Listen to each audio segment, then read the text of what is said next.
السلام علیکم ورحمۃ اللہ وبرکاتہ حامد و مصلی اما بعد صدر محترم حکم صاحبان اساتذہ کرام اور عزیز ساتھیوں، آج میرا موضوع خطابت ہے اسلام اور سیاست۔ حضرات، اسلام اور سیاست یہ دو ایسے لفظ ہیں جن کو سننے کے بعد اکثر لوگوں کا ذہن اس طرف جاتا ہے کہ یہ دو ایسے اضداد ہیں جن کا ایک دوسرے سے کوئی تعلق نہیں۔ جن لوگوں کا بھی یہ نظریہ ہے، میں ان کے بارے میں ڈنکی کی چوٹ پر یہ کہہ سکتا ہوں کہ وہ لوگ اسلام کی روح اور اس کی تاریخ سے اکثر ناواقف اور ناآشنا ہیں۔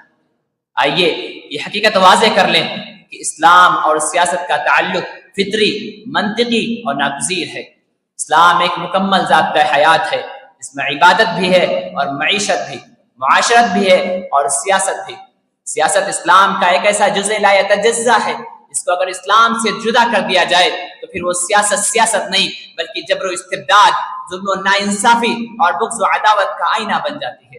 اسی حقیقت کو آشکارا کرتے ہوئے علامہ اقبال علیہ الرحمہ نے کچھ یوں کہا ہے: جلال پادشاہی ہو کہ جمہوری تماشا ہو، جلال پادشاہی ہو کہ جمہوری تماشا ہو، جدا ہو دی سیاست سے تو رہ جاتی ہے چنگیزی۔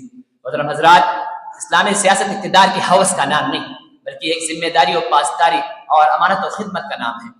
اسلامی سیاست وہ سیاست ہے جو کمزوروں کو طاقت دیتی ہے، بے بسوں کو سہارا دیتی ہے، مظلوموں کے زخم پر مرہم رکھتی ہے، اور یہی وہ سیاست ہے جو انسان کو انسان کا غلام نہیں بلکہ اللہ کا بندہ بناتی ہے۔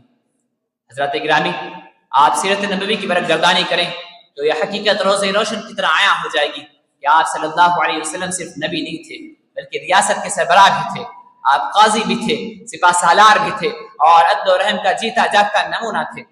آپ نے مدینے میں وہ ریاست قائم کی جس میں مسلم و غیر مسلم سب کے حقوق محفوظ تھے۔ یہی وہ سیاست تھی جس نے غلاموں اور پسماندہ لوگوں کو حاکم و گورنر بنایا۔ یہی وہ سیاست تھی جہاں لوگوں کو رنگ و نسل اور طبقے کا امتیاز کے بغیر اقتدار کے اعلیٰ ترین مقام پر فائز کیا جاتا تھا۔ یہی وہ سیاست تھی جہاں طاقت نہیں تقویٰ بولتا تھا۔ انہی گوناگون صفات کی وجہ سے تاریخ شاہد ہے اور انسانیت یہ ماننے پر مجبور ہے کہ ہو غیرت محتاط کوئی کہ رشک صدافتاب کوئی، ہو غیرت محتاط کوئی کہ رشک صدافتاب کوئی، نہ لا سکا ہے نہ لا سکے گا میرے نبی کا جواب کوئی۔ برادران ملت، اسلامی سیاست کی بنیاد کردار ہے، اسلامی سیاست کی بنیاد تقویٰ ہے، اسلامی سیاست کی بنیاد جواب دہی ہے۔ یہ وہ سیاست نہیں جہاں وعدے جھوٹے ہو، یہ وہ سیاست نہیں جس میں کرسی خدا بن جائے، یہ وہ سیاست نہیں جس میں ضمیر بک جائے، بلکہ یہ وہ سیاست ہے جس میں حکمراں خود کو عوام کا خادم سمجھے۔ حضرت عمر رضی اللہ عنہ کا قول تاریخ کا روشن باب ہے: لو عثرت بغلة في العراق لخشيت ان يسألني الله لما لم تعبد يا عمر، کہ اگر سرزمین عراق پر کوئی کھچر بھی ٹھوکر کھا کر گر جائے تو مجھے ڈر ہے کہ اللہ تعالیٰ قیامت کے دن مجھ سے سوال کر لے کہ اے عمر، تم نے اس کے لیے راستہ ہموار کیوں نہ کیا۔ یہ ہے اسلامی سیاست کا معیار۔ معزز سامعین کرام، ہمارا ملک ہندوستان جو گنگا جمنی تہذیب کا حامل ہے، یہاں ہندو مسلم کی کوئی تفریق نہ تھی، لیکن غلط سیاسی رہنماؤں نے ذاتی مفاد اور اپنی جھولی بھرنے کے لیے نفرت و عداوت کی سیاست کا بازار گرم کر دیا۔ نتیجہ یہ ہوا کہ اب ملک میں سیاست کا شیش محل لاشوں پر تعمیر کیا جاتا ہے۔ حبیب جالب نے اسی جابری سیاست کو للکارتے ہوئے کہا کہ دیپ جس کا محلات ہی میں جلے، چند لوگوں کی خوشیوں کو لے کر چلے، وہ جو سائے میں ہر مصلحت کے پلے، ایسے دستور کو صبح بے نور کو میں نہیں مانتا، میں نہیں جانتا۔ اور اسلام بھی اسی ظالمانہ سیاست کو مسترد کرتا ہے جو عوام کے خون پسینے سے محلات روشن کرے۔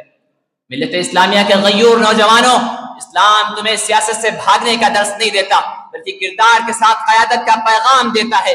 لہذا اٹھو اور سیاست کو اس کی روح اور اس کا وقار لوٹا دو، پھر سے اسلامی سیاسی نظام کو دنیا میں قائم کر دو، خلفائے راشدین کے طرز سیاست کا جلوہ بکھیر دو اور دنیا کو بتا دو کہ تم ہو ایک زندہ و جاوید روایت کے چراغ، تم ہو ایک زندہ و جاوید روایت کے چراغ، تم کوئی شام کا سورج ہو کے ڈھل جاؤ گے۔ انہی باتوں پر میں اپنی تقریر ختم کرتا ہوں۔ وآخر دعوانا ان الحمد للہ رب العالمین۔